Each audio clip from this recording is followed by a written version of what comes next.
네, 경기 직후 캡틴 손흥민은 남은 경기를 잘 준비하겠다면서 전열을 가다듬었습니다. 풀타임을 소화한 이강인은 팬들의 야유가 안타깝다면서 홍명보 감독에게 신뢰를 보냈는데요. 직접 들어보겠습니다.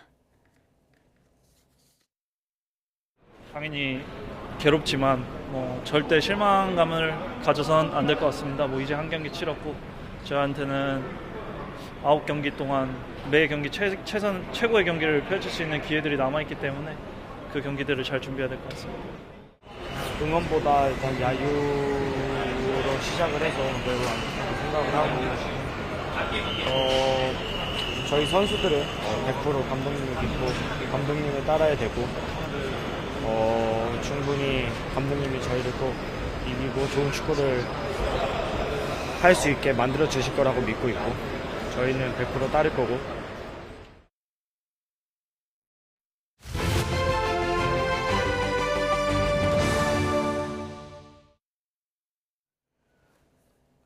정부가 응급실의 진료 차질을 막기 위해 군의관을 투입한 데 이어서 1:1 책임 전담제를 운영하기로 했습니다. 하지만 이대 목동병원이 응급실 근무에 부적합하다며 파견 군의관들에게 복귀를 통보하는 등 현장과 불협화음이 불거지고 있습니다. 김주영 기자입니다. 응급실 진료에 어려움이 커진다는 지적에 정부는 전국 409개 응급실에 전담 책임관을 지정해 특이사항 발생에 대비하겠다는 추가 대책을 내놨습니다. 응급환자 발생이 많은 추석 연휴를 앞두고 긴밀하게 대응하겠다는 계획이지만 기본 입장은 객관적인 지표를 봤을 때 큰 문제는 없다는 겁니다. 실제 상황을 과장하거나 과도한 불안감을 조장하는 것에 대해서는 신중을 기할 필요가 있다고 봅니다. 하지만 의사들은 정부 말대로 응급실 문을 열어놨다고는 해도 특정 과목별로 배후 진료가 어려워 의료 체계 붕괴가 우려된다고 반박했습니다.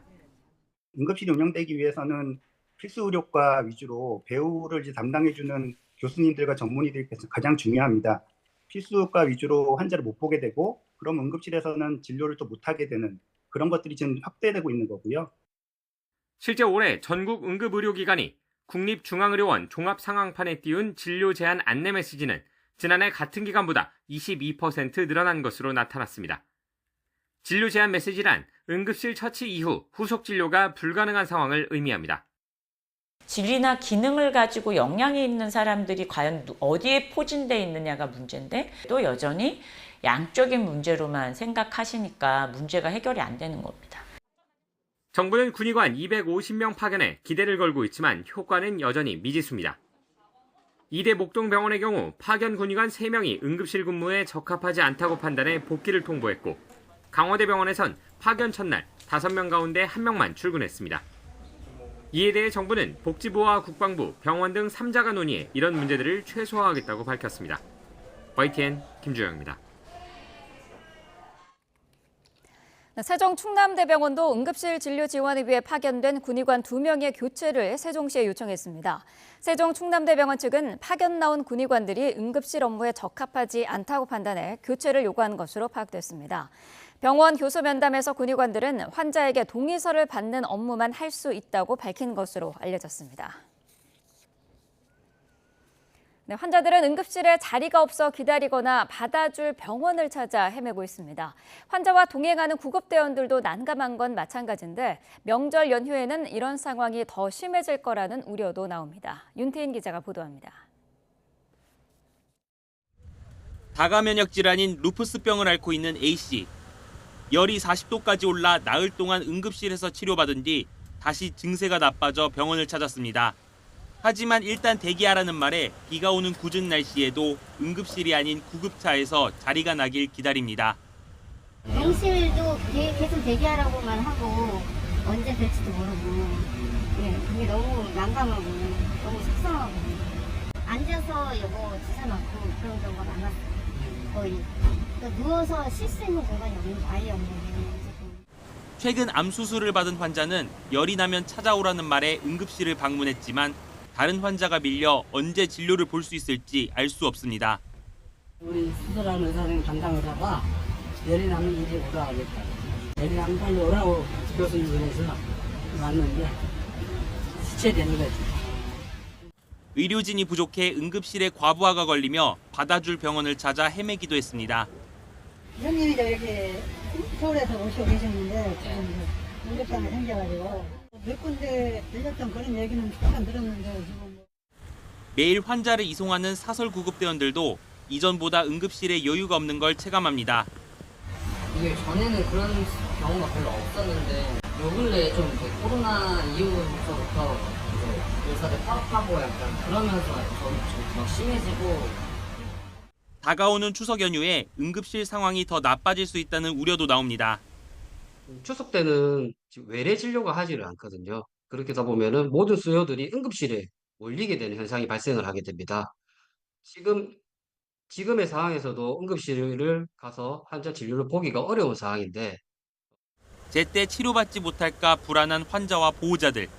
의료 공백 사태가 더 길어지지 않게 환자를 최우선으로 생각해달라고 호소합니다. 정부가 잘못인지 군사단 의협단체가 잘못인지 모르지만 그냥 서로 좀 합의 좀 가서 서로 양보해서 피해 보는 사람들은 물론 다들 피해자지만 환자들이 제일 피해를 많이 보는 입장이니까. YTN 윤태인입니다. 네, 방금 들은 소식 한 가지 전해드리겠습니다. 국제교육의 최종 성적표죠. 경상수지가 석 달째 흑자 행진을 이어갔습니다. 한국은행 자료를 보면 지난 7월 경상수지는 91억 3천만 달러 흑자로 집계됐습니다. 7월 기준으로 지난 2015년 93억 7천만 달러 이후 최대입니다. 다만 직전 달인 6월보다는 흑자 폭이 34억 3천만 달러 줄었습니다. 경상수지에서 가장 큰 비중을 차지하는 상품 수지는 84억 9천만 달러 흑자로 직전 달보다 흑자 폭이 32억 5천만 달러 줄었습니다. 반도체를 중심으로 수출이 10개월째 흑자를 이어갔지만 규모는 6월보다 3억 6천만 달러 감소했습니다. 여기에 수입액이 6월보다 29억 달러 가까이 늘면서 전체 경상수지 흑자 규모를 끌어내렸습니다. 또 서비스 수지도 직전 달보다 적자 폭이 커져 23억 8천만 달러 적자를 기록했습니다. 해외여행 증가로 여행 수지 적자 폭이 확대되고 해상 운송 지급이 늘면서 운송 수지가 악화한 영향이 컸습니다. 하지만 우리 국민이 해외에서 번 돈에서 외국인이 우리나라에서 번 돈을 뺀 본원 소득 수지는 31억 5천만 달러 흑자로 직전 달보다 4억 달러 넘게 늘어 전체 흑자 규모에 힘을 보탰습니다. 대학교 내에서 심정지 상태로 발견된 여대생이 100m 거리 응급실에서 이송을 거부당해 다른 병원에 옮겨졌지만 의식불명에 빠졌습니다. 어제 오전 7시 반쯤 광주 동구 조선대학교 단과대학 벤치에서 여대생 20살 A씨가 쓰러져 있다는 신고가 접수됐습니다. 소방당국은 심정지 상태인 A씨를 응급조치하며 불과 100m 떨어진 조선대병원 응급실에 연락했지만 이송을 거부당한 것으로 알려졌습니다. 충북 청주에서 교통사고로 다친 70대 오토바이 운전자가 병원 16곳으로부터 수용 불가 통보를 받아 사고 발생 4시간 반 만에 강원도 원주의 상급병원으로 옮겨져 치료를 받은 사실이 알려졌습니다. 경찰과 소방당국 등에 따르면 70대 A씨는 그제 오후 9시쯤 청주시 오창읍 도로에서 오토바이를 몰고 가던 중 버스와 충돌해 크게 다쳤습니다. 119 구급대는 중증 외상센터가 있는 충북대병원 등 청주권 병원 4곳에 이송 가능 여부를 문의했지만 의료진은 없다는 이유 등으로 수용 불가 답변을 받았습니다. 네, 서울대병원 전공의 대표가 소위 빅바이드 병원 전공의 대표로는 처음으로 참고인 조사를 받았습니다. 서울경찰청 공공범죄수사대는 어제 서울대병원 박재일 전공의 대표를 불러 대한의사협회 전현직 간부들의 의료법 위반 방조 혐의 관련 참고인 조사를 진행했습니다. 경찰은 지난 2월 보건복지부가 의협 전현직 간부들을 의료법 위반 혐의 등으로 고발한 사건을 접수해 임현택 의협회장을 포함한 6명을 입건해 수사하고 있습니다. 네, 이렇게 의료 대란 우려가 갈수록 커지자 여당 내에서도 복지부 장차관의 사퇴를 주장하는 목소리가 나오고 있습니다. 야당은 지금까지 문제를 키운 건 윤석열 정부라며 비상협의체 구성에 협조하라고 거듭 압박했습니다. 김다은 기자입니다. 추석 연휴를 앞두고 의료 대란을 걱정하는 목소리가 커지자 국민의힘 내에서도 보건복지부 장차관 책임론이 제기됐습니다. 정확하지 않은 보고로 대통령 입에서 응급실이 원활하게 가동된다는 말이 나오게 해 정부 신뢰를 떨어뜨렸다는 겁니다. 고열이나 복통, 출혈 정도는 응급실에 가지 말라거나 의사 증언은 정부 정책이니 의사들과 합의할 이유가 없다는 등 반복된 실언도 문제 삼았습니다.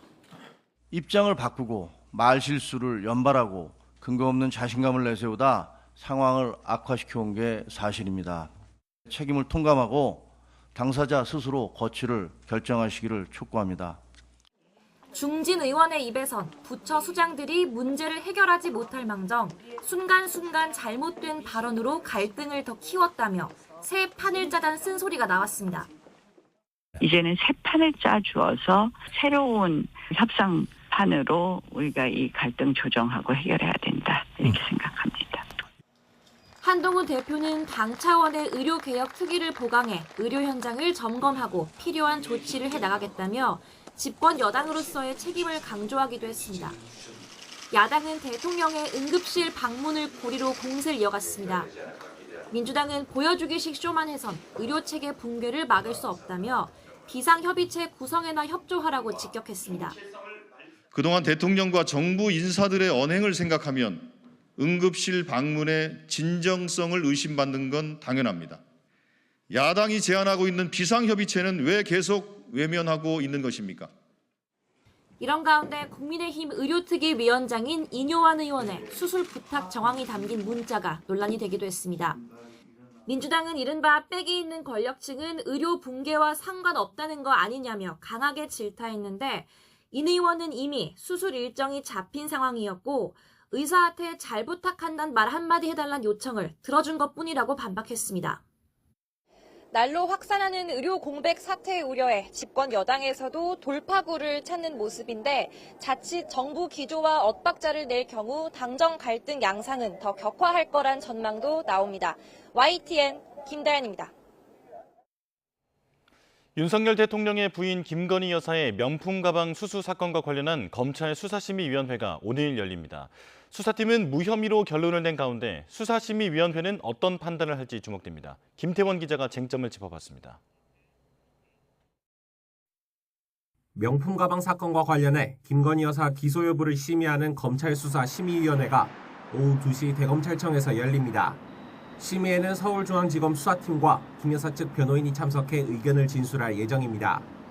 다만 공여자인 최 목사나 고발인인 백은종 서울의 소리 대표는 참석 요청을 받지 못했습니다. 대면 진술을 해야 된다라고 제가 누누이 강조하고 직접 담당 수사관 기획정책과 담당자와 통화도 했지만 다 무시되고 배제된 상태입니다. 이원석 검찰총장의 신속 수사 지시로 속도를 내기 시작한 수사는 지난 7월 김 여사에 대한 비공개 대면 조사로 이어졌습니다. 출장 조사, 총장 패싱 등 논란을 거쳐 수사팀은 지난달 무혐의 결론을 내리고 이 총장에게 수사 결과를 보고했고 이 총장은 보고 이튿날 증거 판단과 법리 해석이 충실히 이루어졌다면서도 수사 결과의 공정성을 담보하겠다며 수사심의위원회를 직권 소집했습니다. 소모적인 논란이 지속되고 있기 때문에 검찰 외부의 의견까지 들어서 공정하게 사건을 매듭짓는 것이 바람직하다는. 일각에서는 수심의 소집을 놓고 무혐의 결론을 정당화하기 위한 명분 쌓기라는 지적도 나오는데 만약 수사팀 의견대로 불기소를 권고하면 과주기 논란의 종지부를 찍을 수도 있지만 반대로 기소 의견이 나온다면 검찰이 짊어질 부담은 더 커질 전망입니다. 수사심의위원회에는 청탁금지법 위반과 뇌물수수 혐의, 알선수재와 변호사법 위반 혐의 등 김 여사가 연루된 6개 혐의가 안건에 올랐습니다. 김 여사가 받은 명품 가방 등 금품의 대가성이 있는지, 최재형 목사가 요청한 사항들이 청탁이고 대통령의 직무에 속하는지, 다시 말해 직무 관련성이 있는지가 핵심 쟁점이 될 것으로 보입니다. 위원회는 사건을 심의한 당일 기소 여부에 대해 수사팀에 권고할 의견을 의결할 전망입니다. YTN 김태원입니다. 검찰이 이른바 법인카드 유용 의혹과 관련해 더불어민주당 이재명 대표의 배우자 김혜경 씨를 소환 조사했습니다. 김 씨 소환 시점을 두고 민주당은 추석 밥상머리에 제물로 올리려는 거라며 비판했는데 검찰은 곧바로 반박했습니다. 유서연 기자입니다. 이재명 더불어민주당 대표의 배우자 김혜경 씨가 수원지방검찰청에 출석했습니다. 김 씨는 경기도 법인카드 유용 의혹과 관련한 업무상 배임 혐의 피의자 신분으로 조사를 받았습니다. 검찰은 김 씨가 경기도청 별정직 5급 공무원 배모 씨에게 법인카드를 사적으로 사용하도록 지시했는지 등을 물은 것으로 전해졌습니다. 조사는 2시간 만에 끝났는데 김 씨 측은 진술을 전면 거부했다고 밝혔습니다. 이것이 형식적인 수사고 결론을 정해놓고 하는 수사라 생각해서 저희들은 그냥 전면적으로 진술을 거부한 겁니다. 더불어민주당은 야당 대표로 모자라 배우자까지 추석 밥상머리에 제물로 올리려는 정치 검찰의 막장 행태라고 비판했습니다. 지난해 추석을 앞두고 검찰이 이재명 대표에 대한 구속영장을 청구하는 등 현 정권 집권 이후 추석 때마다 비슷한 일이 반복됐다고 주장했습니다. 이에 대해 검찰은 김혜경 씨 측이 출석 일자를 직접 선택했다며 정면 반박했습니다. 우선 지난 7월 4일부터 8월 2일까지 3차례에 걸쳐 출석을 요청했지만 50일이 지나도록 협의가 되지 않았다고 설명했습니다. 이로 인해 수사 지연이 우려돼 서면 조사로 대체하겠다고 통보하자 김 씨 측이 직접 출석 의사를 밝혔다고 강조했습니다. 그런 만큼 검찰이 의도적으로 추석 직전 야당 대표 배우자를 포토라인에 세우려 한다는 민주당의 주장은 사실이 아니라고 밝혔습니다. 그러자 김 씨 측 변호인은 공직선거법 혐의 재판 일정 때문에 오는 19일 출석 의사를 밝혔지만 검찰이 받아들이지 않았고 결국 검찰 동의하에 최종 출석 날짜를 정했다고 재반박하며 조사 날짜를 두고도 공방을 벌였습니다. YTN 유서연입니다. 국민의힘은 이재명 대표 배우자 김혜경 씨의 검찰 조사에 반발하는 더불어민주당을 향해 할리우드 액션도 이 정도는 아닐 거라고 비난했습니다. 송영훈 대변인은 논평에서 누가 2달 넘게 출석하지 말라고 종용하기라도 했느냐며 이같이 밝혔습니다. 이어 야당 대표의 배우자에게는 법인카드 유용 의혹이 있어도 수사를 하면 안 된다는 특권 의식의 반로냐고 반문했습니다. 그러면서 적폐와 불의를 청산하는 게 정치 보복이라면 그런 정치 보복은 맨날 해도 된다고 했던 이 대표의 과거 발언을 되새겨보라고 지적했습니다. 국민의힘 추경호 원내대표가 교섭단체 대표 연설에서 민주당이 이재명 대표 한 사람을 위한 방탄정당 수렁에서 빠져나와야 한다고 촉구하자 민주당은 정부 여당의 인식 자체를 바꿔야 한다고 반박했습니다. 임성재 기자입니다. 더불어민주당에 이어 22대 국회 첫 교섭단체 대표 연설에 나선 국민의힘은 민주당 이재명 대표를 정조준하고 나섰습니다. 현재 정치 퇴행과 극한 대립의 궁극적인 배경엔 이 대표의 사법 리스크와 이를 방탄만 하려고 몰두하는 민주당이 있다는 겁니다. 극한 대결에 몰두하는 이유가 무엇이겠습니까? 이재명 대표 사법 리스크 방어용이라는 것 현명하신 국민들께서 다 알고 계십니다. 그 결과 이 대표 수사검사 탄핵 시도와 법원의 권한을 침범하는 법안 발의 등 경험해보지 못한 입법 독재가 일어났다고 목소리를 높였습니다. 결국 문제의 근원인 이 대표가 결자 해지해야 일하는 국회로 돌아갈 수 있다는 취지로 읽힙니다. 이 대표에 대한 수사와 재판은 개인 차원에서 당당하게 대응하십시오. 대신 민주당은 이 대표 한 사람을 위해 포획된 방탄 정당의 수렁에서 빠져나와야 합니다. 민생 입법을 위한 여야정 협의체 구성과 민생법안 패스트트랙 도입 등 협치를 위한 제안도 빼놓지 않았습니다. 막말 폭언이나 정쟁을 겨냥한 위헌적 법률 발의를 막기 위한 국회의원 윤리실천법을 제정하자고도 제안했습니다. 민주당은 그러나 이 대표를 탄압하고 검찰을 이용해 협치를 깬 건 국민의힘이라고 맞받았습니다. 2년 넘게 정부 여당이 무언가 하겠다는 의지가 없었는데 마치 민주당이 발목 잡기 한 것처럼 매도하지 말란 반박입니다. 국회는 법안을 무조건 통과시키는 통법부가 아닌 입법부란 점을 상기시키며 정부 여당의 인식 자체에 근본적인 문제가 있다고도 깎아내렸습니다. 어떤 일을 하고자 하는 것이 그게 어떻게 의회의 독주가 되겠습니까? 국민의 뜻을 받들기 위한 국회와 야당의 노력이라고 이렇게 저는 평가하고 또 그게 맞다고 저는 생각합니다. 그래서 그 추경호 대표의 현실 인식은 너무 아쉽고 저주를 퍼붓고는 갑자기 민생을 위하는 척하는 건 역시 이해할 수 없는 노릇이라며 민생을 위한 제안에 진정성은 있는지 의문을 표했습니다. 야당은 또 여당 원내대표의 연설이 대통령과 집권 여당의 역할은 도외시한 채 책임을 남 탓으로 돌리는 데만 치중했다고 비판했습니다. 앞서 민주당은 윤석열 대통령에 하루 뒤 국민의힘은 이재명 대표의 맹폭을 퍼부으면서 대표 연설마저도 공방만 남았다는 비판도 나옵니다. YTN 임성재입니다. 여야는 국회 국방위원회 전체 회의에서 민주당이 제기한 계엄 준비설로 거듭 설전을 벌였습니다.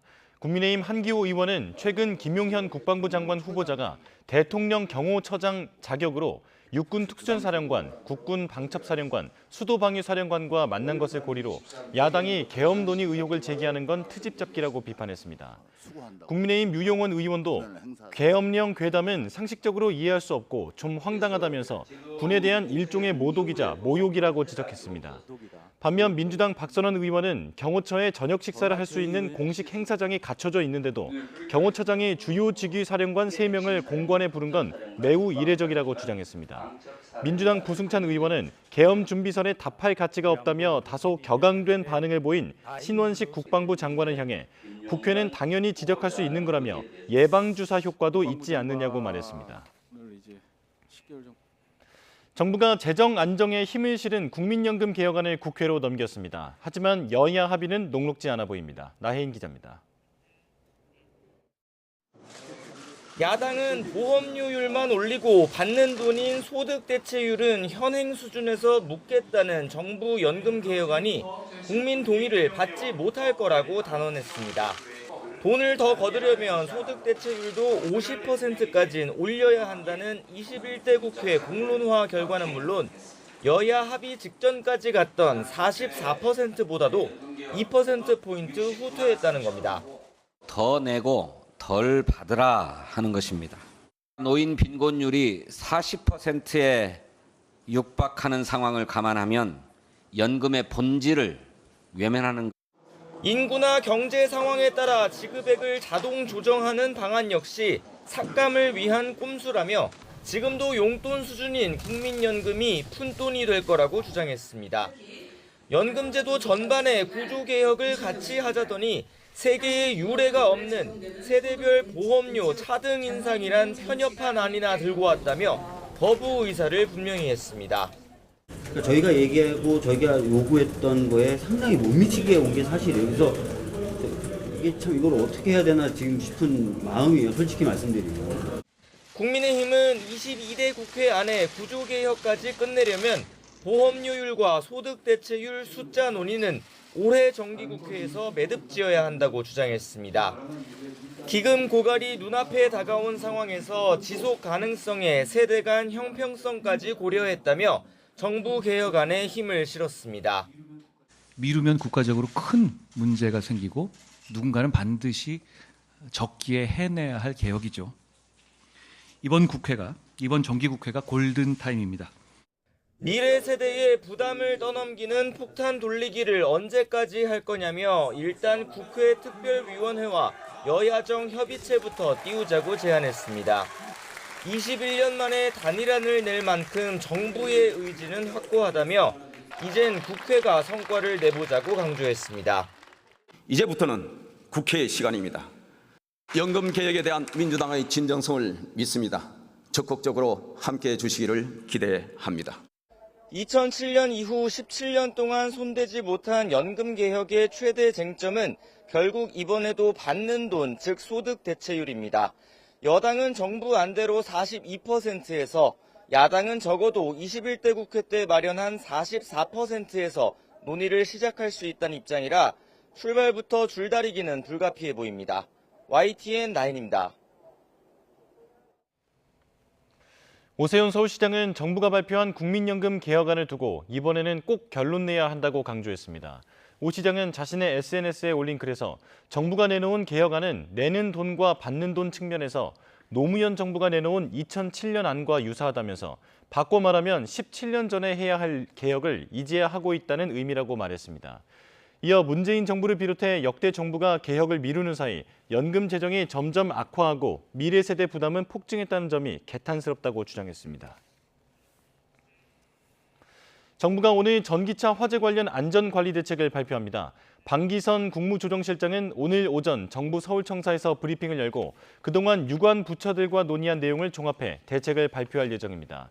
발표에 앞서 정부는 한덕수 국무총리 주재로 행정안전부와 산업부, 환경부 장관 등이 참석한 회의를 열어 논의 결과를 최종 확정할 계획입니다.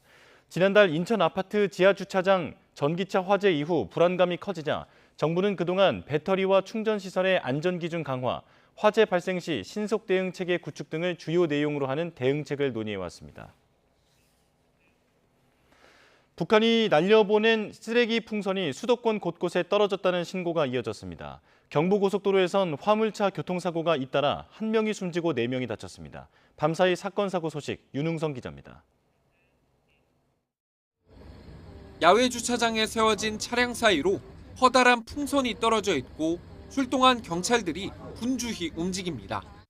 어젯밤 10시 20분쯤 경기 의정부시 녹양동에 북한의 쓰레기 풍선이 떨어졌다는 신고가 접수됐습니다. 비슷한 시각 서울 구로역 근처에서도 쓰레기 풍선 잔해로 보이는 폐지 뭉치가 발견됐습니다. 경찰은 풍선 낙하로 인명이나 재산 피해는 없었다며 군에 인계했다고 밝혔습니다. 북한은 최근 이틀 사이 3차례나 풍선을 날려보내며 저강도 도발을 지속했습니다. 종이장처럼 구겨진 화물차 앞부분을 기중기가 들어올리자 맥없이 뜯겨나옵니다. 앞부분이 사라진 화물차는 폭격을 맞은 듯 처참한 잔해만 남았고 바닥에는 파편이 놔뒹굽니다. 어젯밤 10시쯤 대전 세촌동 경부고속도로 서울 방향 비룡분기점 근처에서 4톤 화물차가 앞서가던 14톤 화물차를 들이받았습니다. 이 사고로 4톤 화물차를 몰던 40대 운전자가 크게 다쳐 병원으로 옮겨졌지만 끝내 숨졌습니다. 경찰은 블랙박스 영상을 토대로 사고 경위를 조사하고 있습니다. 앞서 저녁 8시 반쯤엔 경북 칠곡군 경부고속도로에서 25톤 화물차가 중앙분리대를 들이받고 반대편 차선으로 넘어갔습니다. 화물차가 마주오던 1톤 화물차와 승용차를 잇따라 들이받으면서 모두 4명이 다쳤습니다. 또 사고 수습 과정에서 부산 방향 4개 차로가 1시간 넘게 전면 통제되면서 한때 극심한 정체를 빚었습니다. YTN 윤웅성입니다.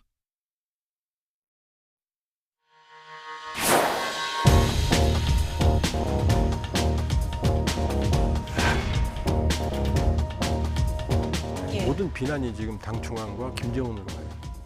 근데 민심이 아주 이반되어 있거든요. 그러니까 누군가는 희생양을 찾아야 되는 거죠.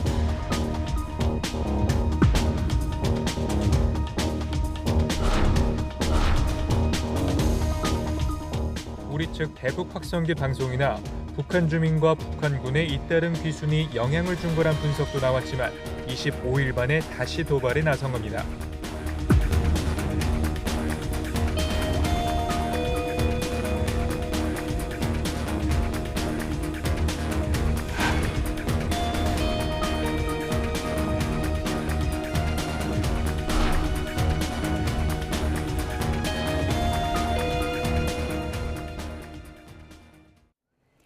심각한 수해 상황에도 도발을 멈추지 않은 북한 정권의 속내 들여다보도록 하겠습니다. 홍민 통일연구원 선임연구위원 화상으로 연결합니다. 위원님 나와 계시죠?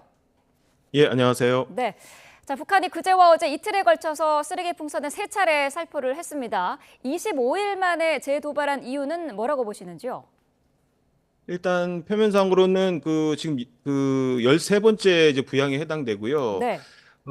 일단 이게 기존 패턴으로 본다면은 한국에서 대북전단을 보내게 되면은 여기에 상응해서 보통 쓰레기 풍선을 보내는 그런 이제 패턴을 이제 보여왔다는 측면에서 우선 점검해 봐야 되는 건 최근 남쪽에서 보내진 대북전단이 있는지 여부인데 네. 일단 정부 관계자 발로 나온 얘기는 일부 그 대북전단이 보내졌다라고 얘기를 하고 있거든요. 그렇기 때문에 아마 북한이 일단 여기에 상응하는 조치로서 아마 이제 했을 가능성을 일단 가장 우선적으로 봐야 되고 또 한편에서는 확성기 방송도 계속 지속되고 있거든요. 네. 그렇기 때문에 한국에서 보내진 대북전단과 확성기 방송을 일단 명분으로 해서 뒤늦게나마 일단 대응한 것으로 이제 볼 수 있다. 이렇게 보여지고요. 뭐 최근에 나오고 있는 북한 내부의 어떤 수해로 인한 민심 뭐 동요 또 최근 망명한 2.19 참사의 증언들이 계속 나오고 있는 부분들 네. 이런 것에 반발할 여지는 있지만 이게 직접적으로 이 대북전단을 소위 그 쓰레기 풍선을 보내는 거에 영향을 미쳤다라고 보기는 아직 좀 섣부르다고 보여집니다. 네. 뒤늦게 이 한미 연합 연습에 대한 비난 담화를 내기도 했는데 이 훈련이 8월에 시작된 훈련인데 반응이 꽤 늦은 거 아닙니까? 이유가 뭐라고 보시는지요? 예, 지금 그 UFS, 울지 프리덤 쉴드에 대해서는 사실 그 기간 동안에 북한이 강한 반발 카드를 꺼낼 것으로 이제 봤거든요. 네. 어떤 특정 무기 실험이라든가 도발성 행동들을 할 것으로 봤는데 사실 그 기간 동안은 하지 않았습니다. 오히려 이제 끝나고 나서 자폭 무인기 2대를 공개하는 이제 실험을 통해서 사실상 그 대응을 한 것으로 이제 그치고 말았는데요. 네. 그러니까 상당 부분 로키로 이제 지나간 거죠. 그리고 이후에 이제 지금 그 국방성 공보실장 명의로 해서 담화가 하나 나오는 정도로 이제 그쳤습니다. 이 내용 자체도 이미 계속 나왔던 얘기의 반복이고 네. 굉장히 건조한 방식으로 나왔습니다. 아주 감정적이거나 공격적인 방식이라기보다 아주 지금까지 나왔던 방식을 다시 반복하는 수준의 굉장히 건조한 반응이었다. 그만큼 이제 상당 부분 로키로 지나가고 있다라는 건데요. 네. 이 여러 가지 배경적인 걸 볼 수 있을 것 같습니다. 한반도 내에서 지금 한미 연합훈련이 상반기부터 거의 30건에 가깝게 거의 뭐 하루도 빠지짐 없이 한미연합훈련이 이루어지고 있기 때문에 북한이 여기에 일일이 대응할 수 있는 것이 사실상 쉽지 않다라는 거예요. 그렇기 네. 때문에 어떤 이 한미연합훈련에 직접 대응하는 이제 패턴보다는 자신의 무기 개발 일정에 따라서 필요할 때 그냥 무기 실험을 하는 것으로 사실상 약간 이제 직접적 대응에서는 좀 이제 거리가 멀어지고 있는 패턴이 좀 나타나고 있다고 보여지고요. 네. 또 한편에서는 내부적으로 수혜가 상당 부분 이제 크게 났기 때문에 여기에 지도부가 집중하고 있는 것이 뭐 이런 어떤 로키의 반응의 어떤 의미가 아닐까라고 생각이 듭니다. 네. 자, 북한의 쓰레기 풍선에 현재까지 우리군은 대북 확성기로 맞대응을 하고 있는 상황인데요. 다른 방법을 좀 논의해야 될 필요성도 있다고 보시는지요? 예, 보통 이제 이게 소위 이제 확성기 방송이라는 것도 어떤 면에서는 쓰레기 풍선에 대한 대응으로 이제 나온 것이고요. 그러니까 네. 어떻든 패턴으로 본다면, 구도로 본다면은 대북 전단에 대해서 쓰레기 풍선이 나왔고 쓰레기 풍선에 대해서 확성기로 이제 대응하는 구도를 가져왔거든요. 그런데 지금 이제 우리가 명확히 해야 될 것은 지금 이 대응을 어떤 면에서는 이 정보 유입을 위한 용도로 우리가 목표로 삼을 것인지 네. 아니면은 쓰레기 풍선에 대한 대응용으로만 목표로 삼을 것인지 이 두 가지에 대해서 명확하게 할 필요는 있다고 봐요. 그러니까 네. 이게 어느 것 쪽에 무게를 두느냐에 따라서 대응 방식에서 차이가 날 수 있는데 그 말은 뭐냐면 결국 쓰레기 풍선에 대한 대응용이라면 지금 하고 있는 확성기 방송을 좀 더 다양화하는 방식으로 해서 확성기 방송 자체로도 충분하다라고 네. 이제 볼 수 있는 면이 있고 그것이 아니라 정보 유입용을 위한 좀 더 중장기적 계획 아래서 가는 것이다라고 거기에 목표로 둔 것이다 한다면은 좀 더 다양한 수단을 동원해서 다양한 계획들이 이제 추가될 필요는 있겠죠. 네. 그런데 지금 현재로서의 확성기 방송은 대북 전단과 쓰레기 풍선에 대한 일종의 하나의 대응 수단으로 이제 등장한 것이기 때문에 일단 여기로는 아직은 충분하지 않겠는가라는 생각이 듭니다. 네, 알겠습니다. 북한의 최근 동향도 좀 살펴보도록 하겠습니다. 다음 주 월요일이죠. 9월 9일이 정권 수립일인데 수해 복구 와중에도 행사를 준비하는 정황이 포착이 됐거든요. 대형 행사로 민심을 수습하려는 그런 의도로 볼 수 있을까요?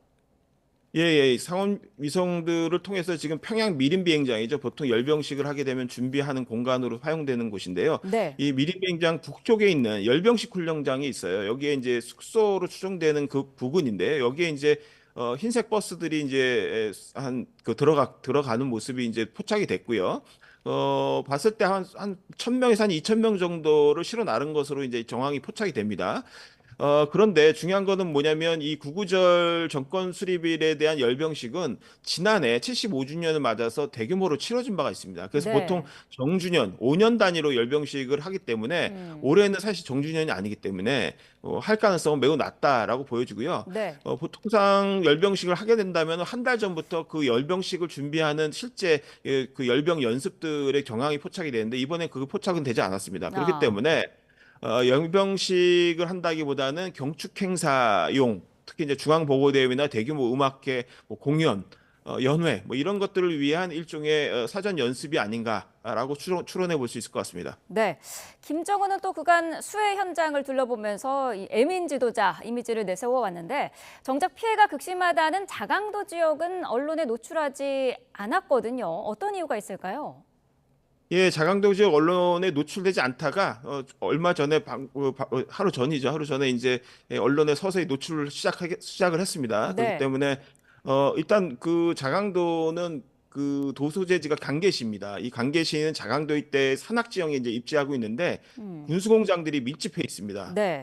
보통 이제 북한의 중요 공수공장은 평안남도, 평안북도 그리고 자강도 세 개에 보통 집중이 돼 있는데 이번에 수해를 입은 곳이 평안북도와 자강도, 소위 이제 군수공장에 밀집돼 있는 두 개의 도를 집중 타격을 줬습니다. 네. 그렇기 때문에 이 자강도의 중요 군수 공장들이 산악 지역 내 이렇게 터널 시설에 은폐되어 있는 형식을 취하고 있는데 이 수해가 나면서 산악 지형상 이제 물이 한꺼번에 내려오면서 이 주요 공장, 군수 공장 시설에 피해를 줬을 가능성이 매우 높고 네. 터널화가 되어 있는 공장에 침수가 일어났을 가능성이 높다. 결국 그 말은 뭐냐면 군수 산업에 엄청난 큰 타격을 주었을 가능성이 매우 높다라고 보여집니다. 네. 올해 이제 김정은이 이례적으로 상반기에 군수공장들을 연이어 방문했습니다. 그래서 거기서 강조한 내용이 뭐냐면 연간 군수 생산 계획을 반드시 달성해라라고 이제 얘기를 했는데 이거는 이제 지난해 말부터 계속 강조해온 군수공업에 대한 생산 목표가 있다는 얘기인데 네. 이게 올해 이제 국방력 발전 5개년 계획 4년 차를 맞아서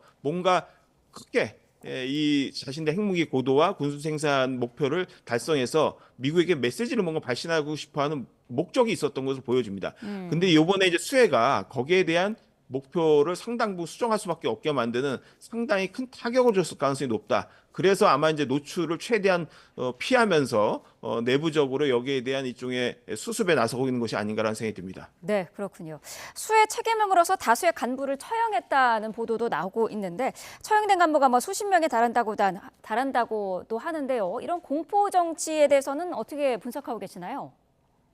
예, 사실 그 김정은이 2016년 전까지는 빈번하게 간부들에 대한 공개 처형을 해왔는데 이때는 이제 김정은이 당 정군의 권력을 장악하는 과정이었기 때문에 뭐 자신들에게 마음에 안 들거나 본보기 처단 방식으로 일종의 권력 장악 방식으로 이걸 사용해 왔는데요. 네. 2016년 이후에는 그것보다는 이제 혁명화나 근신성 경질 쪽으로 이제 패턴을 바꿨습니다. 주로 이제 과오나 실책이 있는 경우에는 몇 개월이나 몇 년 정도를 물러나 있다가 다시 복귀시키는 방식으로 해서 간부들을 길들이는 방식이었는데 만약 이번에 수해 관련 간부들에 대한 처형이 단행됐다라는 것이 사실이라면 이번 수해가 통치 차원에서 굉장히 엄중한 문제로 다뤄지고 있다. 그만큼 산업적인 타격, 군수 생산의 타격, 주민들의 민심 위반까지 아주 우려되는 여러 가지 중대 사안으로 이걸 보고 있다라는 증거이고요. 네. 일종의 어떻게 보든 뭐 공포 정치의 복귀라기보다는 희생양, 이런 엄청난 타격에 대해서 민심이 위반되는 것을 막기 위한 일종의 희생양을 처단하는 방식이 아닌가라는 생각이 듭니다. 네. 자, 리엘규 전 쿠바 주재 북한 대사관 참사에 대한 이야기도 빼놓을 수 없을 것 같습니다. 북한 간부들이 평소 불안감에 떨고 있고 주민들의 충성심도 30년 전에 사라졌다라고 언급을 했거든요. 30년 전이면 김일성 사망한 이후인데요. 그렇다면은 김정일이 통치할 때부터 주민들이 지도자에 대한 충성심이 없었다는 거거든요. 이거 어떻게 봐야 될까요? 예, 정확하게 그 시기가 바로 북한이 얘기하는 고난의 행군, 소위 경제난이 시작된 시기랑 딱 정확히 맞습니다. 그래서 저희 뭐 연구자들은 90년대부터 2000년대 최근까지 탈북자들이 들어오면 거기에 대한 신층 인터뷰를 통해서 그들이 어떤 의식 변화를 하고 있는지를 계속 파악을 해왔습니다. 네. 이 1990년대의 유소년 시기를 거치면서 경제난을 경험한 세대, 또 2000년대 종합시장을 경험한 세대, 그리고 2010년 이후에 시장과 밀착된 세대, 소위 말하는 시장 세대가 이미 30년 동안 만들어져 온 겁니다. 소위 북한 사회의 인구 사회학적으로 큰 세대 변화가 나타나는 것이죠, 이미. 이들 세대들은 이제 국가 배급이라든가 지도자에 의존하는 세대가 아닙니다. 네. 그러니까 그런 혜택을 받은 바가 없는 거죠. 시장 의존적 삶을 살아왔고 외부 사조나 정부에 익숙한 세대입니다. 이것이 이미 구조화되어 있는 세대인 거죠. 그래서 이들은 뭐 형식적으로는 조직과 규율에 순응하는 듯 보이지만은 대체로 웰빙한 생활을 굉장히 중요시하는 그런 세대들이라고 할 수 있습니다. 그렇기 때문에 2.19 참사가 얘기한 소위 이제 충성심이 없다라고 얘기하는 부분은 정확히 말한다면 바로 이런 인구수학적 변화, 사회 차원의 전반적인 변화를 반영한 뭐 정확한 얘기라고 볼 수 있을 것 같습니다. 탈북 사례가 최근에 점점 증가하고 있는 것도 같은 맥락으로 봐야 될까요? 예, 그 김정은 집권 이후에 사실 이제 2009년, 2011년 이때 탈북 행령이 거의 2,900명대로 정점을 찍은 바가 있는데 네. 2012년에 김정은이 본격 집권하면서 급격하게 줄었었습니다. 어. 코로나 시기에는 2020년부터는 거의 100명대로 떨어지기 시작해서 두 자리 수까지 떨어진 바가 있습니다. 네. 그런데 지난해부터 코로나19에 따른 이제 지역 봉쇄나 국경 봉쇄가 서서히 풀리면서 소폭이지만 탈북자 입국자 수가 조금씩 증가하기 시작했습니다. 그래서 올해 상반기에 입국한 숫자가 105명인데요. 지난해 같은 기간 99명보다 한 6명 정도 소폭 증가한 정도입니다. 그래서 아직 크게 증가했다 이제 보기는 어려운 것으로 보여지고요. 북한 당국의 물리적 통제 역시도 지금 더 강력해졌기 때문에 사실 뭐 이게 갑작스럽게 더 증가할 것이라 보기는 어렵다. 근데 다만 우리가 주목해 봐야 되는 것은 국경 통제가 강해지면서 오히려 해상이나 남쪽 육로로 넘어오는 사례가 지금 나타나고 있는 부분들은 네. 좀 유심히 봐야 된다. 그만큼 물리적 통제에도 불구하고 탈출 욕구는 상당 부분 내재돼 있다. 이렇게 볼 수 있을 것 같습니다. 네. 자, 리전 참사는 또 북한이 최근 제정한 이른바 3대 악법에 대해서 청년을 대상으로 한 법이다. 이렇게 지금 언급을 하기도 했는데 3대 악법이 어떤 것이고요. 그만큼 이 장마당 세대에 대한 김정은의 고민도 큰 것이라는 방증이라고 봐도 될까요? 예, 그렇습니다. 소위 3대 학법이라고 하는 것은 반동사상 문화배격법, 이게 2020년에 제정됐고요. 청년교양보장법, 그리고 평양문화보호법, 이 세 가지가 2020년, 2021년, 2023년 이렇게 각각 최근에 제정이 됐는데요. 네. 이 내용들은 한마디로 얘기하면 이렇습니다. 반동사상이라는 것은 외부의 한류, 외부 문화, 종교, 자본주의적 생활 양식에 대해서는 뿌리를 뽑겠다, 근절하겠다라는 얘기고요. 청년교양보장법은 어떤 조직이든 어떤 장소이든 간에 청소년들이 해야 될 행동 규범, 그걸 어길 경우에는 강력하게 처벌하겠다라는 얘기입니다. 그리고 평양문화보호법 같은 경우에는 워낙 이제 외부 문화 사조가 들어오다 보니까 소위 북한식 표현으로는 비규범적 언어, 이런 것들을 너무 많이 사용한다. 네. 비사회주의적 언어를 너무 많이 사용한다. 이것을 근절하겠다라는 이제 취지를 갖고 있습니다. 지금 말해서 쉽게 얘기하면은 청소년을 비롯해서 전반의 주민들의 말과 사상, 언어를 규정하겠다, 소위 이제 규제하겠다라고 이제 내놓은 것인데요. 이런 내용이 나오기까지 왜 법을 제정했느냐? 이미 앞서 말씀드린 것처럼 지난 30년 동안에 이런 북한의 변화가 이미 나타나고 있었기 때문에 여기에 대해서 지도부가 상당한 우려를 갖고 있다라는 것을 의미합니다. 이미 이제 주민들 사이에서 사용하는 언어라든가 또 행동 패턴, 또 여러 문화적인 욕구들이 대부분 외부 사조에 따라서 모방하거나 그것을 따라가려는 욕구들이 굉장히 이제 팽배해 있습니다. 특히 탈북자, 입국자 중에서 2030 세대가 압도적으로 많은 비중을 차지하고 있는 부분도 이것과 연관이 돼 있다고 볼 수 있거든요. 네. 근데 그런 측면에서 어떻든 그 이일규 참사가 얘기한 이 3대 악법과 관련된 내용들은 상당히 지금 북한의 시류에 맞는 어떤 그 증언이라고 볼 수 있을 것 같습니다. 네. 자, 미국 대선을 앞두고 있는 상황이기 때문에 북한의 고강도 도발 이야기는 계속해서 나오고 있는데요. 앞서 말씀하신 것처럼 군사시설이 밀집한 자강도가 폭우의 피해가 극심한 그런 상황이기 때문에 이런 폭우 피해 상황에서 이런 도발이 가능할 것인지도 궁금하고요. 만약에 한다면 어느 정도 수위까지도 예상해 볼 수 있을까요? 예, 일단 핵실험은 기후적 요건, 그다음에 기술적 요건, 정치적 차원, 이거 세 가지 다 고려해야 됩니다. 네. 그래서 보통 통상 기후적 조건으로 본다면은 이렇게 이제 우기가 있는 시기, 태풍이 오는 시기, 뭐 이런 시기들은 대부분 하지 않았습니다. 여름 이 시기 이런 시기는 하지 않습니다. 보통 네. 겨울이나 그것도 늦은 가을 정도 수준에서만 이제 하게 됩니다. 그렇기 때문에 기후적인 부분도 우리가 살펴봐야 되고요. 그다음에 또 하나 이제 미국 대선을 코앞에 두고 있습니다. 네. 그래서 북한이 이 시기에 핵실험을 할 경우에 가져올 정치적 파급력에 대해서도 고려할 수밖에 없습니다. 그러니까 핵실험을 해서 이 시기에 해서 국제적 오명을 받으면서 한꺼번에 주목을 받는 것이 지금 유리한 것인지 북한 나름대로 그런 정부적 판단을 할 가능성이 높고요. 지금 국제정세는 북한이 판단하기에는 나름 자기들에게 굉장히 유리하다고 보고 있습니다. 북러 밀착도 있고 나름대로 신냉전적 구도가 이제 형성되어 있는 것이 상당히 유리하다고 보고 있기 때문에 네. 지금 이 국면에서 핵실험을 하게 될 경우에는 지나치게 이 신냉전 구도에서 자신들이 얻고 있는 유리한 공간이 깨지거나 균열이 올 수 있다고 볼 수도 있거든요. 네. 그렇기 때문에 오히려 이제 핵실험은 상당히 정치적 차원에서 시기를 고려해야 되고 이게 이제 당장 대선 앞두고 하기에는 상당히 무리수가 될 수 있다는 부분이 있고요. 또 하나 힌트는 뭐냐면 지금 미국 내의 대선 캠프 중에 이제 트럼프 진영 내에서는 핵실험, 미국의 핵실험 필요성에 대해서 굉장히 얘기를 하고 많이 하고 있습니다. 미국이 이제 나름대로 핵실험을 통해서 핵무기 현대화에 일종의 박차를 가야 된다라는 지금 내용들이 많이 나오고 있고요. 네. 심지어 러시아도 지금 핵실험 필요성을 계속 얘기하고 있습니다. 그러니까 북한 입장에서는 오히려 이런 미국과 러시아들의 핵실험 분위기가 좀 무르익을 때 그걸 명분 삼아서 오히려 하는 것이 더 정치적으로 어떻든 파급 영향을 좀 더 긍정적으로 변화시킬 수 있는 부분이라고 아마 고려할 가능성도 있다고 보여집니다. 네. 자, 미 대선 얘기가 나왔으니까요. 이거 한 가지만 더 질문을 드려보도록 하겠습니다. 트럼프 전 대통령이 자신의 그 업적을 과시하는 화보집을 냈는데 거기에 그 김정은 위원장과 찍은 사진 10여 장을 포함을 시켰거든요. 북한 전문가가 보시기에 어떻게 평가하시는지요? 예, 이거는 이제 명확하게 자신이 일궈냈던 어떤 성과로 이 북미 정상회담을 보고 있는 것이고요. 네. 이제 그것을 해리스 진영과의 차별화 지점으로 아마 이걸 부각시키려고 했던 것으로 이제 일단 보여집니다. 다만 이제 이 북미 정상회담의 진짜 성과냐라고 하는 부분은 민주당 진영이라든가 또 다른 일부의 전문가들이 보기에는 또 다른 의견을 가질 수도 있는 부분이 있습니다. 결과적으로는 사실상 그 정상회담에 합의가 뭐 도출되지도 않았고 그 이후에 뭐 북한의 비핵화의 진전이 이루어진 것이 아니기 때문에 성과를 보지 않는 경우도 있고요. 다만 이제 이렇게 북미가 정상끼리 만나서 일단 합의를 만들어낼 수 있는 일단 경험을 했다라는 부분에서 뭐 성과를 볼 수 있는 부분의 해석의 뭐 여지가 있습니다.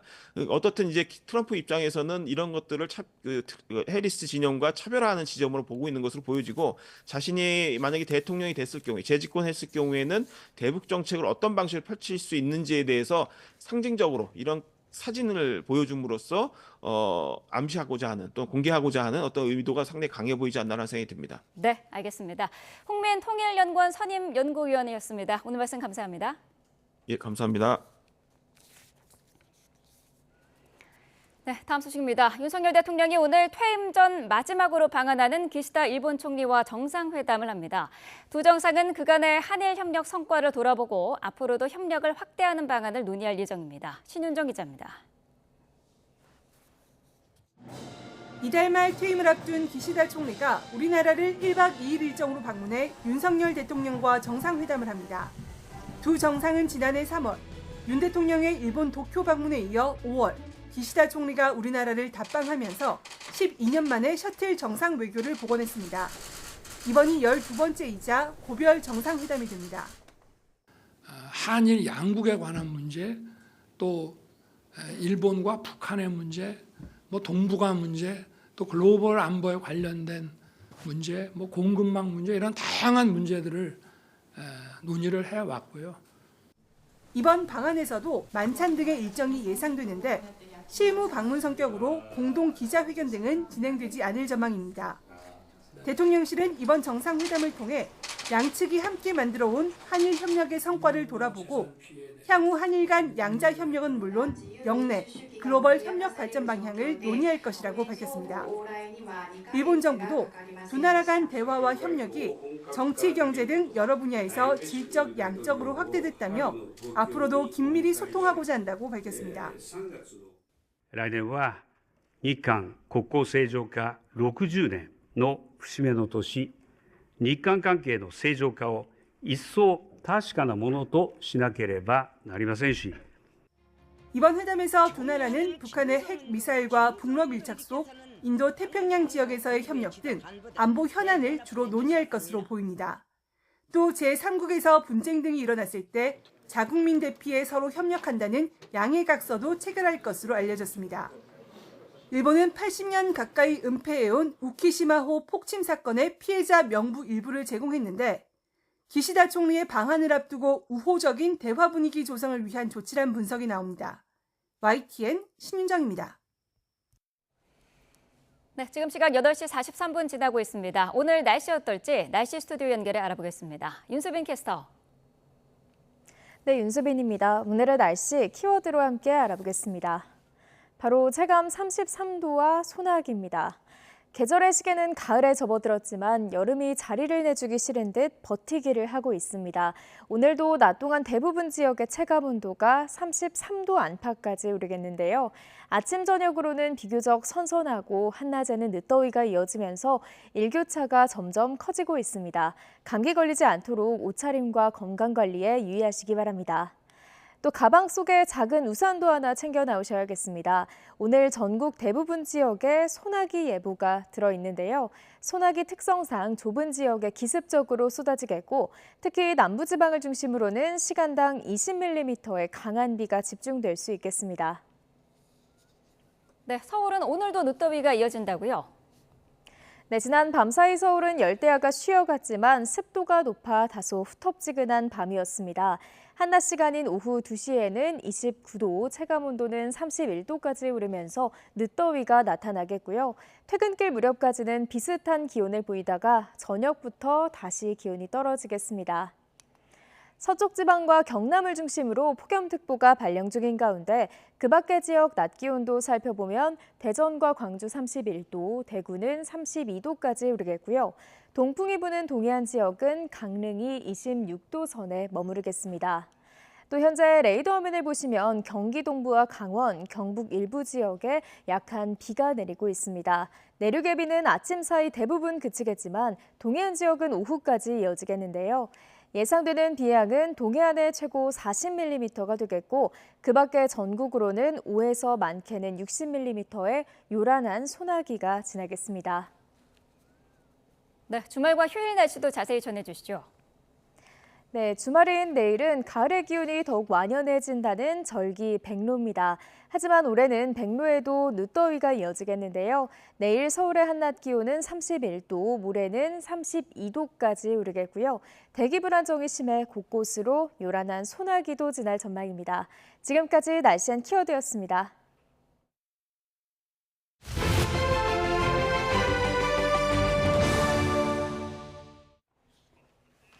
최근 도심에서 너구리를 봤다는 목격담이 이어지고 있습니다. 사진을 찍으려 가까이 다가갔다가 공격을 당했다는 신고도 종종 들어온다고 하는데요. 도심에 나타난 너구리 어떤 상황인지 살펴보겠습니다. 원래 너구리는 야산, 강가에 서식하는 동물인데요. 하지만 서식지가 파괴되면서 천적도 없고 먹이도 풍부한 도심으로 이동해 정착했습니다. 주로 공원에서 발견되는데 서울시 조사에 따르면 서울 전역이 너구리가 살기 좋은 환경인 것으로 나타났습니다. 그런데 너구리 우리에게 친숙하게 느껴지지만 사실 잘 모르는 점이 많습니다. 라쿤과 헷갈리는 경우가 많은데요. 인터넷 커뮤니티에 자주 등장하는 이 너굴매는 사실 너구리가 아니라 라쿤입니다. 너구리는 개과, 라쿤은 미국 너구리과로 아예 다른 종인데요. 그래서 너구리는 앞발가락이 4개, 라쿤은 5개입니다. 그리고 가장 큰 차이는 꼬리 줄무늬인데요. 꼬리에 이렇게 5개의 줄무늬가 있는 동물이 라쿤, 줄무늬가 없다면 너구리입니다. 원래 너구리는 사람을 먼저 공격하지는 않습니다. 하지만 위협을 받으면 달려들 수 있는데요. 그래서 반려견이나 어린아이가 함부로 다가가지 못하게 해야 합니다. 특히 요즘은 너구리가 새끼를 낳고 기르는 시기라서 더 주의가 필요하고요. 또 개과인 너구리는 광견병, 기생충 위험이 있습니다. 만약 핥히거나 물렸다면 꼭 병원에서 진단을 받아보시기 바랍니다. 전문가들은 당장 너구리를 쫓아내기보다는 우선 울타리를 설치해 시민과 접촉을 막고 대체 서식지를 마련해 너구리들이 자연스럽게 도시를 떠나도록 해야 한다고 조언합니다. 또 길고양이 먹이가 라쿤을 유인하는 원인으로 지목되는 만큼 길고양이 급식 체계도 관리할 필요가 있다고 하는데요. 서식지를 찾아 도심으로 내려온 야생동물 너구리. 만약 너구리를 마주친다면 함부로 다가가서 먹이를 주거나 사진 찍지 말고 모르는 척 지나가는 게 안전하다고 하니까 기억해 두시는 게 좋겠습니다.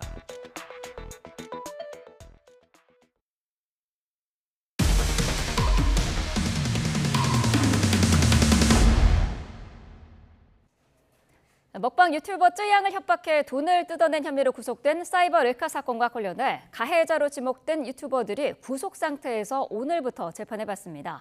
이 가운데 핵심 인물로 지목된 유튜버 카라큘라가 옥중에서 쯔양에게 보내는 자필 편지를 YTN이 단독 입수했습니다. 최보란 기자가 보도합니다. 쯔양 관계자를 통해 입수한 카라큘라의 자필 편지입니다. 카라큘라는 직접 작성한 5장 분량의 편지에서 조심스럽게 자신을 소개한 뒤 쯔양에 대한 공갈방조 부분은 억울한 심정이라고 밝혔습니다.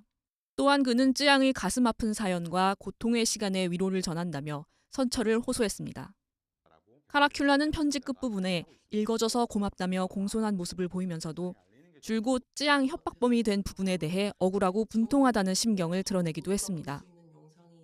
카라큘라는 유튜버 구제혁이 쯔양을 상대로 벌인 공갈 범행을 방조한 혐의로 구속됐습니다.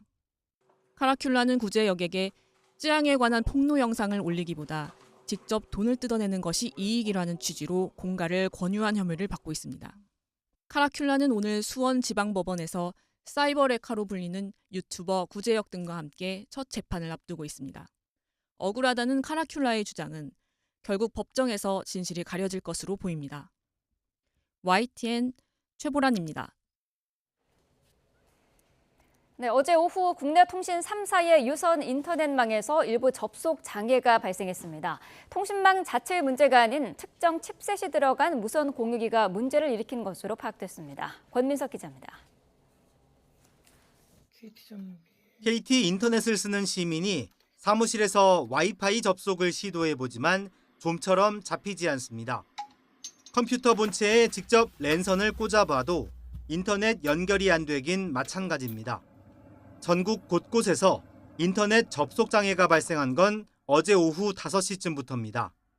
갑자기 인터넷이 되다가 갑자기 끊기더라고요. 그래가지고 콜센터로 전화하니까 회선 상태는 이상이 없었다고 하고 모뎀을 껐다 키라고 하고 막 다 했는데도 안 돼요. 통신사 유선망 자체의 문제는 아니어서 인터넷 접속 대란으로 번지진 않았습니다. 하지만 특정 업체의 무선 공유기를 사용하는 곳에선 불편이 계속됐습니다. 이 업체는 SK 브로드밴드와 KT, LG U+ 등 통신 3사에 공유기를 공급해 왔는데 일부 모델에 탑재된 칩셋에서 문제가 발생한 것으로 파악됐습니다. SK와 KT는 특정 업체의 공유기 오류로 인터넷 서비스가 정상 제공되지 않고 있다며 신속히 복구하겠다고 해명했습니다. LG의 경우 해당 칩셋이 들어간 공유기 모델을 공급받지 않았다면서도 이 칩셋이 설치된 사설 공유기를 쓰는 집에서 접속 장애가 생기고 있다고 공지했습니다. 망 자체가 문제가 아니라 이 단말기를 쓰시는 분들이 이제 오류가 나셔가지고 이게 제조사와 협의해서 최대한 빠르게 복구할 예정이라고. 통신사들은 공유기의 펌웨어 업데이트 과정에서 문제가 생겼을 수 있다고 보고 조사하고 있습니다. 또 업데이트 도중 외부 해킹 가능성도 열어놓고 제조업체와 해결 방안을 논의하고 있습니다. YTN 권민석입니다. 네, 2년 전 경기 남양주 아파트에 침입해 1억 3천만 원 상당의 금품을 강취한 7인조 가운데 해외로 도피했던 3명이 국내로 송환됐습니다. 공범들이 국내에서 잡히자 필리핀 세부에 숨어 있었는데 현재 당국과 공동작전을 펼친 경찰이 이들을 일망타진했습니다. 정윤호 기자의 보도입니다. 모자와 마스크로 얼굴을 가리고 비행기에서 내린 남성들. 허승줄에 묶인 채 경찰에 이끌려 공항을 빠져나갑니다. 2년 전 특수 강도 행각을 벌이고 필리핀으로 도망쳤던 주범 3명이 현지에서 붙잡힌 지 4개월 만에 국내로 송환됐습니다. 이들은 필리핀 세부 남쪽의 고급 리조트에서 숨어 지냈습니다. 하지만 지난 5월 현지 당국과 함께 추적에 나선 경찰에 검거됐습니다. 차를 버리며 경찰의 미행을 따돌렸지만 결국 은신처가 적발됐습니다.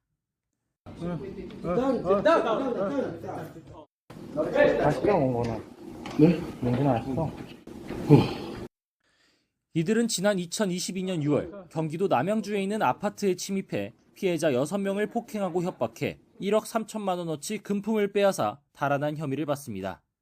당시 7명이 함께 범행을 저질렀는데 공범 4명이 국내에서 잡히자 필리핀으로 도주했습니다. 경찰은 현지 사법기관과 공조해 핵심 도피 사범을 일망타진할 수 있었다면서 앞으로도 해외 도주 피의자에 대한 검거 송환에 힘쓰겠다고 밝혔습니다. YTN 정윤우입니다. 네, 법원이 지난해 착륙을 앞둔 여객기에 비상구를 연 30대 남성에게 수리비용 등 7억여 원을 항공사에 배상하라는 판결을 내렸습니다. 김근우 기자입니다. 비행기 문으로 세찬 바람이 들이치고 승객들은 몸조차 가누지 못한 채 겁에 질렸습니다. 지난해 5월 32살 A씨가 승객 197명을 태운 아시아나항공 여객기 문을 200여 미터 상공에서 연 겁니다. 다행히 크게 다친 사람은 없었지만 비상문과 탈출용 슬라이드 등이 부서졌습니다. 아시아나항공은 수리비를 배상하라며 A씨를 상대로 손해배상 청구 소송을 냈는데 법원은 1년 3개월에 걸친 재판 끝에 항공사의 손을 들어줬습니다. A씨가 수리비 등 7억 2,700여만 원을 모두 물어내야 한다는 겁니다. A씨는 앞서 형사재판에서는 심신미약을 인정받아 집행유예를 선고받았습니다. 검찰은 항공보안법 위반 등의 혐의로 징역 6년을 구형했지만 재판부는 징역 3년에 집행유예 5년을 선고했습니다. 범행 당시 A씨가 조현병 때문에 심신미약 상태였고 정신과 치료가 필요하다는 정신감정 결과를 받아들인 겁니다. 하지만 검찰은 A씨가 승객 15명에게 정신적 상해를 입힌 혐의를 추가해 항소했습니다. YTN 김근우입니다.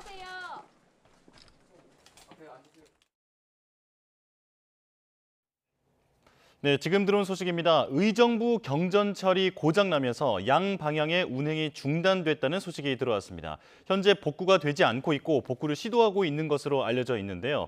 자, 다시 한번 전해드리겠습니다. 의정부 경전철이 고장나면서 양방향의 운행이 중단된 상황입니다. 복구가 되기까지는 시간이 좀 소요될 것으로 보입니다. 자, 자세한 소식은 이어지는 뉴스에서 다시 전해드리도록 하겠습니다.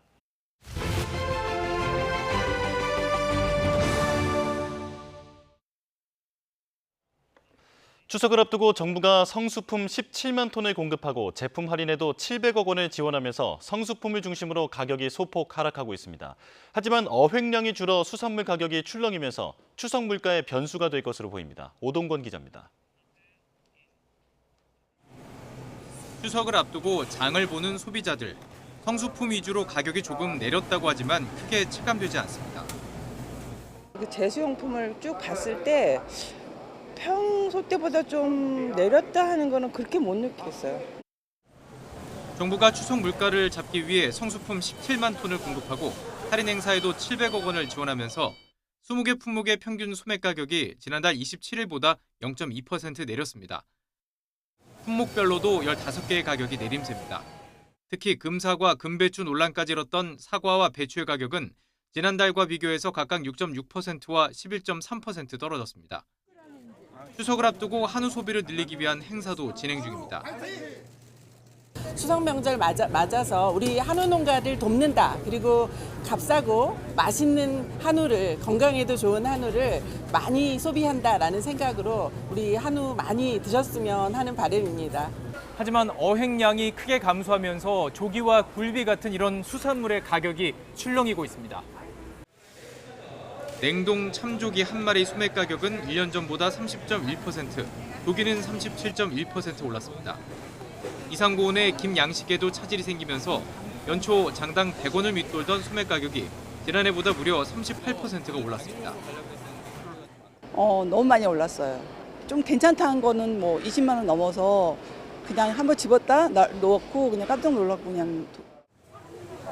해수부는 수산물 가격 안정을 위해 비축수산물 12,000여 톤을 시장에 풀고 있지만 어획량 자체가 크게 줄어든 상황이라 추석 물가에 또 다른 변수가 될 것으로 보입니다. YTN 오동건입니다. 닷새간 이어지는 추석 연휴에 쉬는 기업 4곳 중 3곳이 연휴 전체를 휴무일로 지정한 것으로 나타났습니다. 한국경영자총협회는 전국 5인 이상 기업 654곳을 대상으로 조사한 결과 전체의 95.9%가 휴무를 시행하고 이 가운데 74.6%는 닷새 모두 쉴 것이라고 응답했다고 밝혔습니다. 응답한 기업의 9.3%는 4일 이하의 휴무일을 둔다고 답한 반면 연휴에 휴무일을 붙이는 방식으로 6일 이상 쉰다는 기업도 8.8%에 달했습니다. 추석을 앞두고 국내 최대 여름 배추 산지인 강원도 강릉 안반대기에서 배추 출하가 한창입니다. 하지만 올여름 폭염과 가뭄으로 작황이 부진해 가뜩이나 비싼 배추값이 더 오르지 않을까 우려가 커지고 있습니다. 송세혁 기자가 수확 현장을 다녀왔습니다. 국내 고랭지 배추 생산량의 30%가량을 차지하는 해발 1,100m 강릉 안반대기. 잘 연근 배추를 수확해 그물망에 담는 손길이 바쁩니다. 올해 안반대기 여름 배추 재배 면적은 축구장 230개를 합친 면적에 이릅니다. 지난달 중순부터 시작한 수확은 이달 말까지 계속됩니다. 문제는 기록적인 폭염과 가뭄으로 밤마다 작황 차이가 크다는 점. 곳곳에 누렇게 변한 배추밭이 보입니다. 충분히 자라지 못한 배추들이 말라 비틀어지고 녹아내렸습니다. 작황 상황은 전년 대비에 한 60-70% 정도 수확할 걸로 예상하고 있습니다. 이곳보다 고도가 낮은 준고랭지 지역은 상황이 더 심각합니다. 인건비조차 못 건져 버려진 배추밭이 한두 곳이 아닙니다. 이곳은 상품 가치를 잃어 수확을 포기한 배추밭입니다. 이렇게 배추들이 누렇게 말라 죽어 성한 배추를 찾아보기 어렵습니다. 정부가 비축 물량을 풀면서 배추 소매가는 7,000원대에서 6,000원대로 내려왔지만 여전히 평년보다 비싼 수준. 추석을 앞둔 소비자들에겐 큰 부담입니다. 아우 비싸지, 너무 비싸지. 그 들어보고는 못 사고 가는 거지.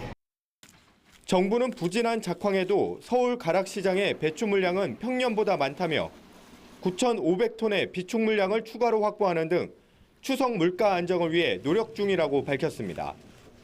하지만 태풍이나 늦더위 같은 기상 변수가 생기면 배추 공급이 불안정해져 배추값이 더 오를 가능성도 배제할 수 없습니다.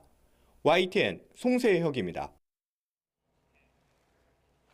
과열 양상을 보이던 서울 아파트값, 이번 주 들어 24주 연속 오름세를 보였지만 상승폭은 3주째 줄어들고 있습니다. 정부가 주택담보대출 문턱을 높인 영향으로 보이는데 전문가들은 효과가 제한적일 것으로 판단하고 있습니다. 최두희 기자가 부동산 시장을 둘러봤습니다. 서울 내에서도 집값 상승세가 가장 가팔랐던 성동구 일대. 정부가 주택담보대출 문턱을 높이면서 최근 들어 매수세 감소가 확연합니다. 대출 규제를 하다 보니까 이제 갭 투자하시는 분들이 이제 그 문의가 좀 줄어들긴 했죠. 전세 대출도 규제한다고 하니까 한 8월 말부터 이제 좀 줄어든 것 같긴 해요. 집값 상승세를 주도하고 있는 강남구도 사정은 마찬가지입니다. 확실히 문의 자체가 없어요. 문의 자체가 없으니까 손님이 끊겼다고 봐야죠. 7월 기준 8천 건을 훌쩍 넘어선 서울 아파트 거래량의 경우 8월 들어 주춤하는 모양새입니다. 이번 주 서울 아파트 값은 24주 연속 올랐지만 상승폭은 3주째 줄어든 것으로 나타났습니다.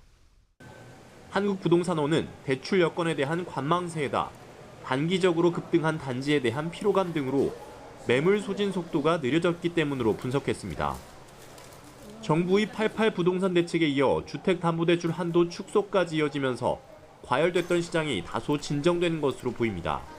다만 이 같은 정부 대책이 단기적으로 꿈틀대는 집값을 누를 수는 있겠지만 일부 영향력은 제한적으로 나타날 수 있습니다. 하지만 전체적인 금리 인하가 예고돼 있는 상태에서 전세 가격은 또 꾸준히 상승하고 있고 공급 부족이 예고된 상태이기 때문에 중장기적 관점에서 집값 상승 흐름을 막기에는 역부족일 거란 전망이 많습니다. 글로벌 기준금리 인하가 예고된 데다 수도권 지역은 입주 물량이 줄어들고 있어서 집값 상승 흐름은 상당 기간 유지될 것으로 예상됩니다. 무엇보다 주택시장의 성수기인 가을 이사철의 집값 흐름이 어떻게 되느냐에 따라 대책의 성패가 갈릴 전망입니다. YTN 최두입니다. 국민 1인당 한 달 이동통신 요금이 지난해보다 소폭 줄어든 것으로 나타났습니다. 한국소비자원이 전국 20살 이상 이동통신 가입자 1,500명을 대상으로 온라인 설문조사를 진행한 결과 1인당 월평균 통신요금은 65,027원으로 집계됐습니다. 지난해보다 1.3%가량 낮아진 수치입니다. 소비자 만족도는 SKT가 5점 만점에 3.5점으로 지난해에 이어 2년 연속 가장 높았고 LG유플러스가 2위, KT가 3위를 차지했습니다. 미국 정부가 양자 컴퓨팅과 차세대 반도체 등 최첨단 기술에 대한 새로운 수출 통제에 나서기로 했습니다. 이 과정에서 미국 정부 허가 없이 수출할 수 있는 면제 국가도 지정했는데 우리나라는 빠졌습니다. 엄윤주 기자입니다.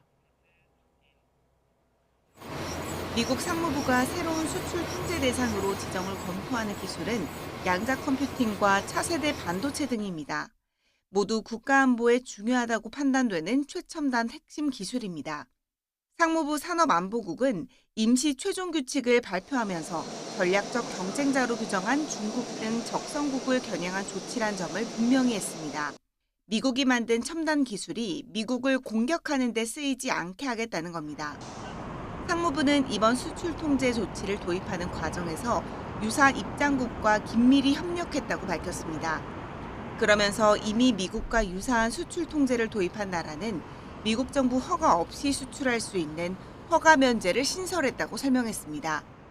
3D 프린팅 기술은 이탈리아와 영국이, 슈퍼컴퓨터용 반도체를 만들 수 있는 GAA 기술은 일본, 스페인, 프랑스 등이 미국 허가 없이 수출할 수 있습니다. 하지만 한국은 허가 면제국에서 빠졌습니다. 이 때문에 한국 기업이 상대적으로 불리하거나 불이익을 받을 수 있다는 우려도 나오고 있습니다. 다만 큰 피해는 없을 거라는 관측도 나옵니다. 한국 등 일부 국가는 승인 추정 원칙을 적용하기로 한 만큼 미국의 수출 허가를 신청하면 발급받을 수 있을 거라는 이유입니다. 앞서 한국의 대중국 반도체 장비 수출 통제를 요구해온 미국은 더 많은 나라가 곧 유사한 통제를 시행할 것으로 기대한다며 압박 수위를 높였습니다. YTN 엄윤주입니다. 푸틴 러시아 대통령이 미 대선에서 해리스를 지지한다고 밝히자 백악관은 선거 개입을 중단하라며 반발했습니다. 트럼프는 푸틴에게 감사 전화를 해야 할 것 같다면서 상황을 즐겼는데요. 워싱턴에서 권정기 특파원이 보도합니다. 블라디보스톡에서 열린 동방경제포럼 토론에 나선 푸틴 러시아 대통령. 바이든이 사퇴하면서 해리스 지지를 요청했다며 그 뜻에 따라 우리도 해리스를 지지할 거라고 말했습니다. 트럼프 전 대통령은 러시아에 엄청나게 많은 제재를 부과했지만 해리스는 그러지 않을 거라며 해리스를 응원했습니다. Она так выразительно и заразительно смеется, что это говорит о том, что у нее все хорошо. 푸틴의 해리스 지지 발언은 미국 정부가 러시아 국영방송사를 미 대선 개입 혐의로 제재 대상에 올린 지 하루 만에 나왔습니다. 백악관은 즉각 반발했습니다. 푸틴이 미국 대선에 대해 언급하는 것 자체가 부적절하다며 발언을 멈춰주면 고맙겠다고 말했습니다. He shouldn't be favoring anybody, one way or another. The only people who should get to determine who the next president of the United States is the American people. 트럼프는 푸틴 발언이 해리스를 욕보이려는 건지 자신을 도와주려는 건지 모르겠다며 표정 관리에 나섰습니다.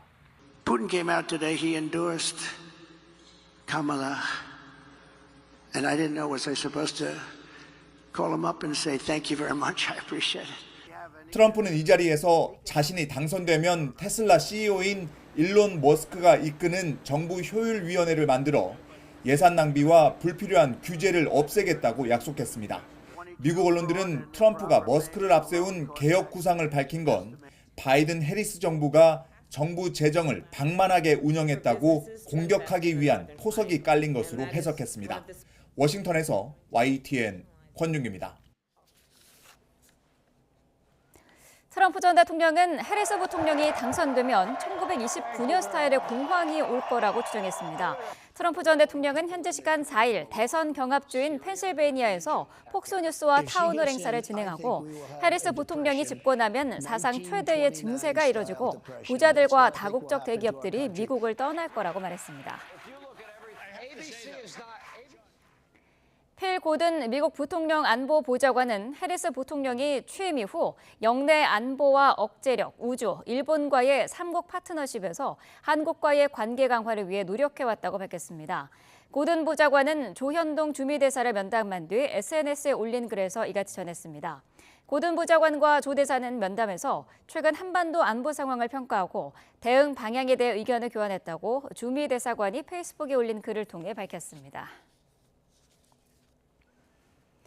가자지구 중부에 이어 남부에서도 소아마비 백신 접종이 시작됐습니다. 하지만 이스라엘은 백신 접종을 위한 교전 중단에 합의를 해놓고도 1단계 접종이 끝나자마자 가자지구에 있는 병원을 또 공습했습니다. 김지영 기자입니다. 입을 벌린 10살 미만의 어린이들에게 2방울씩 백신을 넣어줍니다. 가자지구 중부에 이어 남부에서도 소아마비 백신 접종이 시작됐습니다. 예상보다 더 많은 인원이 몰리면서 접종소마다 긴 줄이 늘어섰습니다. التطعيم مهم كثير لاطفالنا لانه بيحميهم من كثير من الامراض وخاصه شلل الاطفال، احنا كثير عندنا بغزه صارت الامراض منتشره بسبب الحرب. 세계보건기구 WHO는 약 19만 명의 어린이가 백신 접종을 마쳐 1단계는 성공적으로 마무리됐다고 평가했습니다.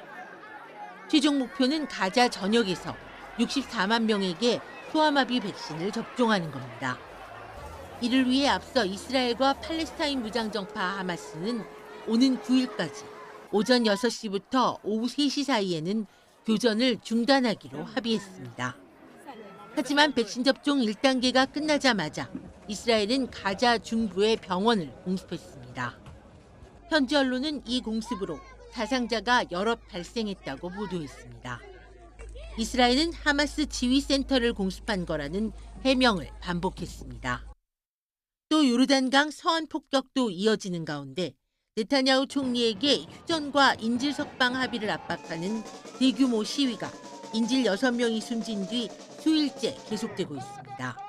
נתניהו, ראש הממשלה, גזר על כרמל בדודה שלי גזר דין מוות. עליה ועל כל החטופים.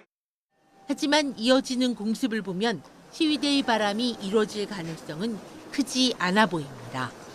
YTN 김지영입니다. 뮌헨 올림픽 테러 52주기였던 어제 독일 뮌헨의 이스라엘 영사관 인근에서 총격 사건이 벌어졌습니다.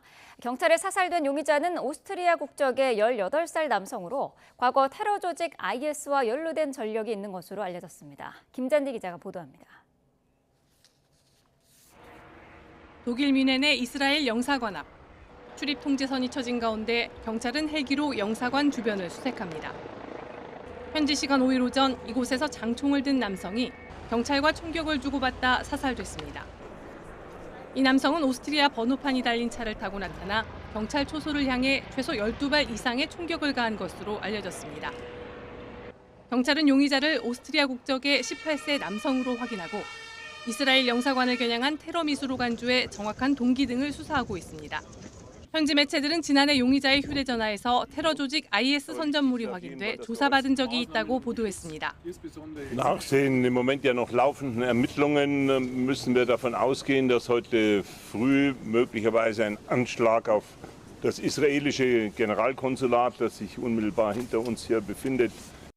특히 9월 5일은 1972년 뮌헨 올림픽 당시 팔레스타인 테러 조직 검은 9월단이 올림픽 선수촌에서 이스라엘 선수단을 붙잡고 인질극을 벌인 날이기도 합니다. 당시 독일 경찰이 진압작전에 나섰지만 선수와 코치 등 이스라엘 국적자 11명이 숨졌습니다. 이번 사건과 관련해 이스라엘 외무부는 총격전 당시 영사관이 닫혀 있었으며 피해는 없다고 밝혔습니다. 뮌헨 주재 이스라엘 영사관은 지난 5월에도 총알을 담은 유리병이 날아드는 등 위협을 받았습니다. YTN 김찬입니다. 변호사님. 네. 썬팅이 뭐예요? 코텍스. 아니요. 썬팅이 뭐냐고요. 햇빛을 차단시켜주는 옷을 썬팅이라고 하는데요. 저 한문철은 썬팅을 루마 버텍스라고 합니다. 아, 루마 버텍스? 그렇죠. 당하기만 하는데요. 정신 차려야죠. 판정을 고려해야죠. 말씀드린 순간 고려 기프트예요. 매출업, 성과업, 걱정 KO. 공공기관 우송금의 대상 기업 고려 기프트가 해냅니다. 판촉물을 고려하라. 고려 기프트. 필드를 지배하는 쉴 틈 없는 눈의 움직임. 아큐브의 비전 퍼포먼스. 4개의 존으로 렌즈 회전이 감소. 선명함의 차이. 너만의 퍼포먼스를 보여줘. 아큐브. 뭐가 이리 복잡해. 다 거기서 거기 아니야? 찾았다. 판촉물, 최저가 보장제. 최저가는 기본, 다양한 디자인, 안심 스케줄까지. 기프트 인포는 차원이 다르다. 판촉물 초격사 선언. 기프트 인포.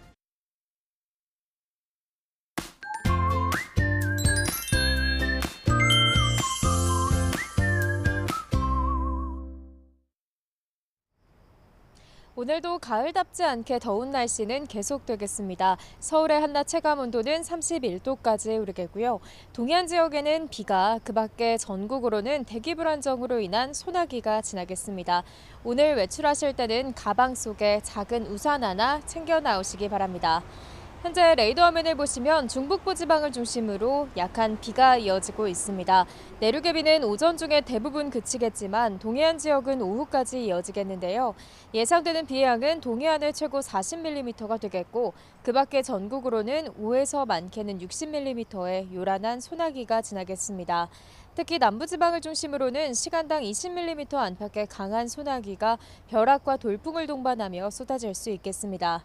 서쪽 지방과 경남을 중심으로 폭염특보가 발령 중인 가운데 다른 지역 낮 기온도 살펴보면 대전과 광주 31도, 대구는 32도까지 오르겠고요. 동풍이 부는 동해안 지역은 강릉이 26도 선에 머무르겠습니다. 주말인 내일과 휴일에도 30도를 웃도는 늦더위는 계속되겠고요. 대기 불안정이 심해 곳곳으로 요란한 소나기가 지날 전망입니다. 동해안은 오늘까지 남해안과 제주도 해안에서는 당분간 너울성 파도가 높게 일겠습니다.